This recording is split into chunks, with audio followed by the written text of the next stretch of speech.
The pavement in Lawrenceville, Georgia, was cold that morning, but the heat coming off the man walking across it was enough to ignite a national firestorm. He was the most hated man in America, a peddler of filth to some, a champion of the First Amendment to others. He walked with the swagger of a man who believed he was untouchable, despite the court cases, the protests, and the death threats that cluttered his mailbox daily. But as he returned from a lunch break during his obscenity trial, the air didn't crack with the sound of a gavel, but with the thunder of a .44 caliber rifle. In less than a second, the king of smut was on the ground, his spine shattered, his life irrevocably altered, turning a legal battle into a bloody crime scene that would take decades to fully unravel.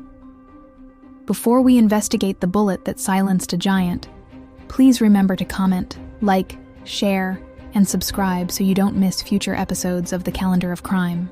To understand the shooting, you have to understand the target.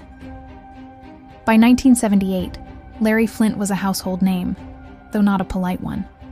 He had built Hustler magazine into a publishing empire by discarding the airbrushed glamour of Playboy and Penthouse in favor of raw, explicit, and often deliberately offensive content. He wasn't just selling sex, he was selling rebellion. He poked the bear of American morality with a sharp stick, publishing cartoons and photos that led to him being prosecuted in multiple states. He thrived on the controversy, using the courtroom as his stage, arguing that if the First Amendment protected the popular, it didn't need to exist. It was there to protect the unpopular. The location was Gwinnett County, Georgia. Flynt was there fighting charges related to the distribution of obscene materials. It was a conservative town, and the tension was palpable. On March 6, 1978, Flynt and his local attorney, Gene Reeves, decided to walk back to the courthouse after lunch. They were near the corner of Perry and Pike Streets, a mundane setting for a moment of extreme violence. They weren't surrounded by bodyguards. They were just two men in suits walking down the street.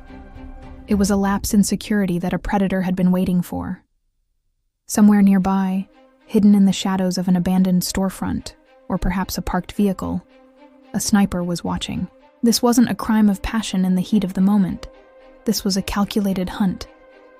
The shooter had tracked Flynt, studied the courthouse perimeter, and found a vantage point. As Flynt and Reeves moved into the kill zone, the shooter took aim. The weapon was a .44 caliber rifle, a gun designed to stop big game, not for a warning shot. The first shot rang out, tearing through Larry Flynt's midsection. The impact was catastrophic. The bullet devastated his intestines and smashed into his spinal cord. He collapsed instantly. Gene Reeves, reacting to the sound or the sight of his client falling, was hit moments later by a second shot. The scene was chaotic. People scrambled for cover, not knowing where the fire was coming from. The shooter, having delivered his message, vanished into the Georgia afternoon, leaving two men bleeding out on the concrete. Flynt was rushed to the hospital in critical condition. He underwent massive surgeries to repair the damage to his internal organs. He survived, which was a miracle in itself given the caliber of the weapon, but the price was steep. The bullet had caused permanent paralysis from the waist down. The man who had built his fortune on the physical pleasures of the body was now trapped in a body that was broken. He would never walk again, confined to a wheelchair that would become as iconic to his image as his golden wheelchair later became. The immediate aftermath for Flynt was a descent into hell. The physical pain was excruciating and unrelenting. To cope, he was prescribed heavy painkillers, sparking an addiction that would plague him for years. The shooting hadn't killed him, but it had fractured his mind as much as his spine. For years, the identity of the shooter remained a mystery. Police investigations hit dead ends. There were plenty of people who hated Larry Flynt: religious groups, anti-pornography crusaders, political opponents. But hatred is different from attempted murder. The investigation went cold. It seemed like the person who shot Larry Flynt had committed the perfect crime, disappearing like a ghost. It wasn't until years later that a name surfaced: Joseph Paul Franklin. Franklin was not just a random hater. He was a serial killer and a neo-Nazi. He was a man driven by a violent ideology of white supremacy. He had been traveling the country, targeting interracial couples and Jewish people, leaving a trail of bodies in his wake.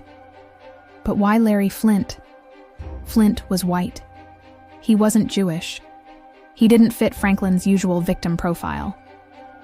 The motive, Franklin later confessed, was a specific photo spread in Hustler. Flynt had published explicit photos featuring an interracial couple, a black man and a white woman. For a white supremacist like Franklin, this was the ultimate sin.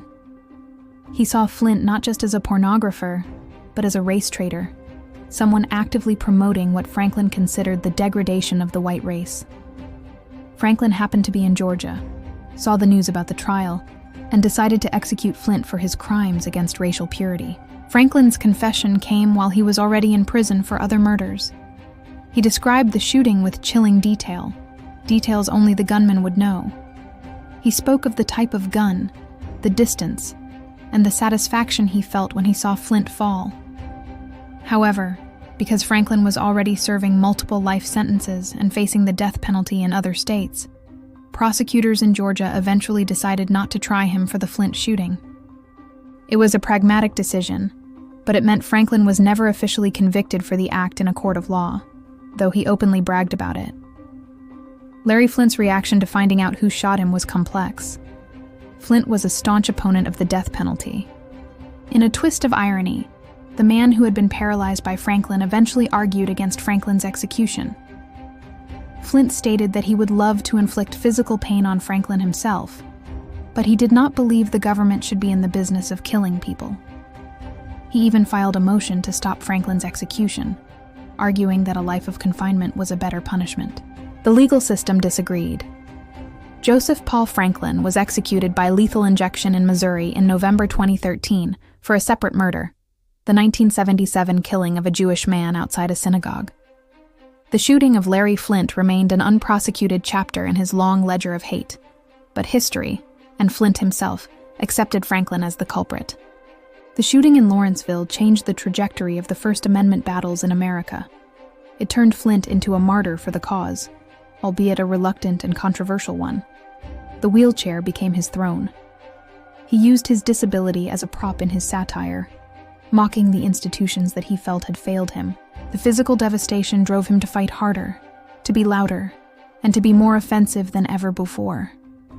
He figured if they couldn't kill him, they certainly couldn't silence him. Today, the site of the shooting is just another street corner, but the echo of those shots still resonates in legal textbooks and true crime history.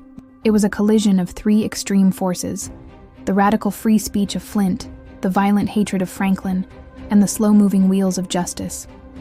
The shooting of Larry Flynt serves as a dark reminder of the violence that bubbled under the surface of the 1970s culture wars. It showed that the battle over what could be seen, said, and printed in America wasn't just being fought with legal briefs and picket signs, but with sniper rifles and blood.